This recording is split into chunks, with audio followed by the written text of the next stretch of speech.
এক গ্রামে এক গরিব কৃষক থাকত। অনেক পরিশ্রম করার পরেও সে বেশি টাকা উপার্জন করতে পারত না। দারিদ্রতার মধ্যে দিয়েই তার দিনগুলি কাটছিল। কৃষক আর তার স্ত্রী সব সময় চিন্তা করত যে, গীতা, দাও, যদি খাবার মতো কিছু থাকে তাহলে দাও, খেতে আজ অনেক কাজ আছে। আচ্ছা, ভগবান শুধু পরিশ্রমই করান, বিনিময়ে কিছুই দেন না। ভগবানের ওপর ভরসা রাখো গীতা। কাজ করা আমাদের কর্তব্য, ফল দেওয়ার দায়িত্ব ওনার। দেবেন। কথায় আছে না, পরিশ্রম করলে একদিন ঠিক ফল পাওয়া যায়। হ্যাঁ, কিন্তু এত দেরি যেন না হয়ে যায় যে আমাদের শরীরই আমাদের সঙ্গ ছেড়ে দেয়। যতক্ষণ আমাদের শরীর সঙ্গ দিচ্ছে আমরা পরিশ্রম করে বেঁচে আছি। যখন শরীর সঙ্গ দেবে না তখন আমরা কি করব? আর দিনু কৃষক মাঠে চলে যায়। কাজ করতে করতে অনেকটা সময় কেটে যায়, আর কখন দুপুর হয়ে যায় সে জানতেই পারে না। জানতে পারল তখন যখন তার খিদে পেল। সে তার স্ত্রীর দেওয়া কাপড়ের ছোট্ট পুটুলিটা খুলল আর তার মধ্যে থেকে রুটি পেঁয়াজ বের করলো। আর যেই না সে রুটির টুকরো ছিঁড়ে মুখে দিতে যাবে, এমন সময় এক ভিক্ষুক সেখানে এসে উপস্থিত হলো।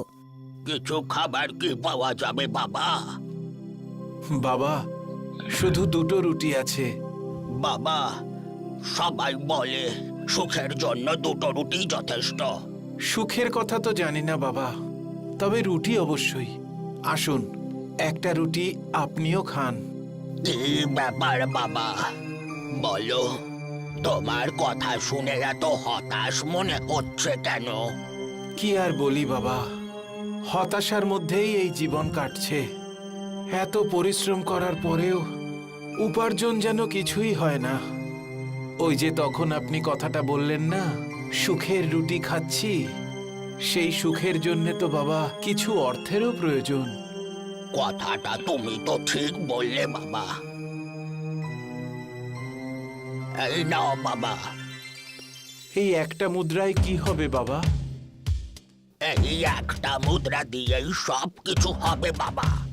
এটা কোনো সাধারণ মুদ্রা নয়। এটা মাটির নিচে পুঁতে দিলেই তখন এটা থেকেই টাকার গাছ বেরিয়ে আসবে। আর কিছুক্ষণ পরে ওই গাছ থেকে টাকার বৃষ্টি হবে। তারপরে গাছটা নিজে নিজেই মাটির তলায় চলে যাবে।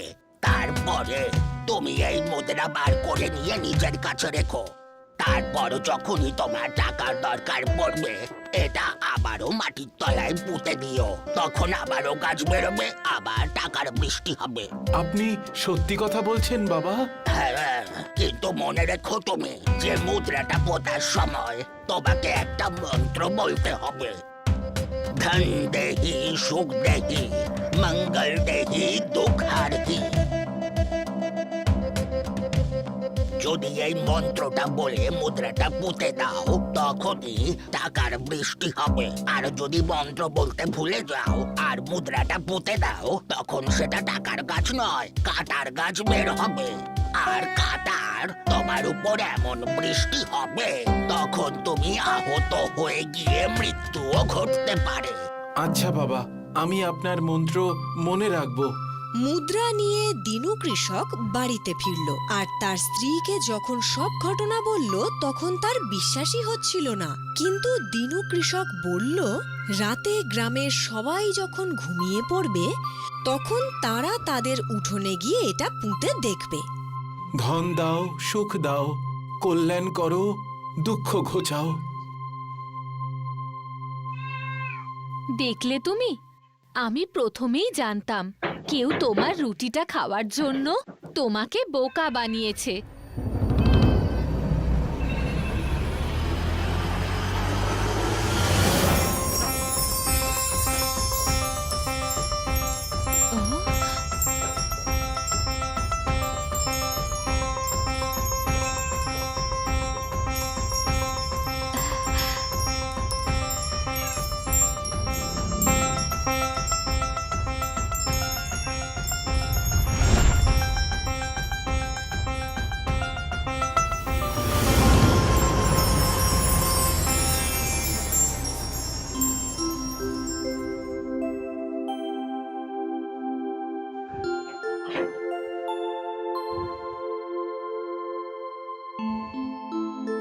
গীতা, তুমি এখন ওগুলো নিয়ে ঘরে যাও, আমি এই মুদ্রাটা নিয়ে আসছি। সেই সাধু বাবার কথা সত্যি হলো। দিনু কৃষক আর তার স্ত্রী গীতার আনন্দের সীমা রইল না। এবার তাদের যখনই দরকার পড়তো, তারা রাতে চুপি চুপি নিজেদের উঠোনে গিয়ে মুদ্রা পুঁতে দিত। সেখান থেকে গাছ হতো আর তার মুদ্রা দিয়ে এদের প্রয়োজন মিটে যেত। ধীরে ধীরে তাদের আর্থিক অবস্থার উন্নতি হতে লাগলো। কিছুদিনের মধ্যেই তাদের বাড়িতে সেই সব কিছু চলে এলো যা তারা সারা বছর পরিশ্রম করার পরেও কেনার স্বপ্নও দেখতে পারত না। হঠাৎ তাদের এত উন্নতি দেখে তাদের প্রতিবেশী চন্দু কৃষক এবং তার স্ত্রীর চোখ ছানা বড়া হয়ে গেল। এই যে শুনছো, এই 4 দিনের মধ্যে দিনুর মতো একটা গরিব কৃষক এতগুলো টাকা কি করে পেল বলো তো? 4 দিন ধরে আমি এটাই ভাবছিলাম। তুমি শুধু ভাবতেই থাকবে, কিছু করতে হবে না। করব তো। আজ রাতে ওর বাড়িতে গিয়ে দেখবো আমি যে টাকা কোথা থেকে আসছে।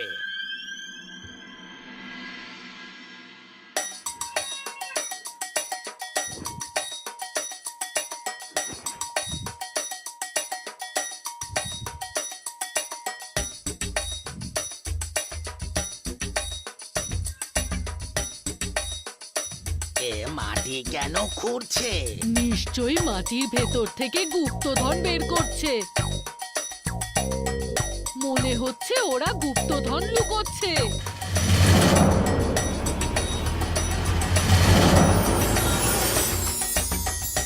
টাকার গাছ।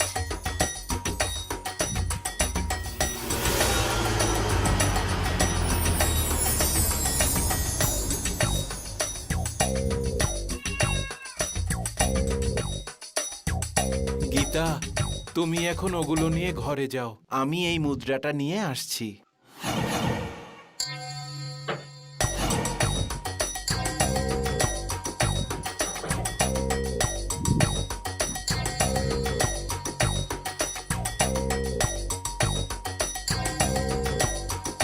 তুমি কি দেখলে গো? এটাই যে মুদ্রাটা বাক্সের মধ্যে রেখেছে। আর কি ভাবলে গো?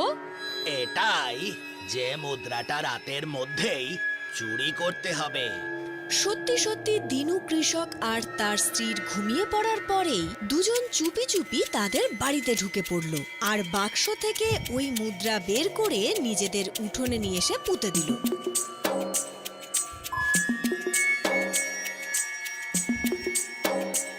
তাড়াতাড়ি করো গো, তাড়াতাড়ি করো, আমার হাত নিষ্পিস করছে। টাকাগুলো নিতে হবে যে।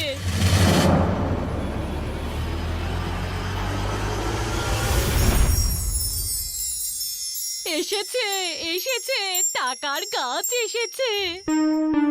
আরে টাকার বদলে দেখি কাঁটা বেরোচ্ছে। আরে লোভী, একটু ধৈর্য ধরো। যেমন গাছের আগে ফুল হয় তারপরেই তো ফল হয়, সেরকমই এর হয়তো আগে কাঁটা আসে তারপরে হয়তো টাকা আসে।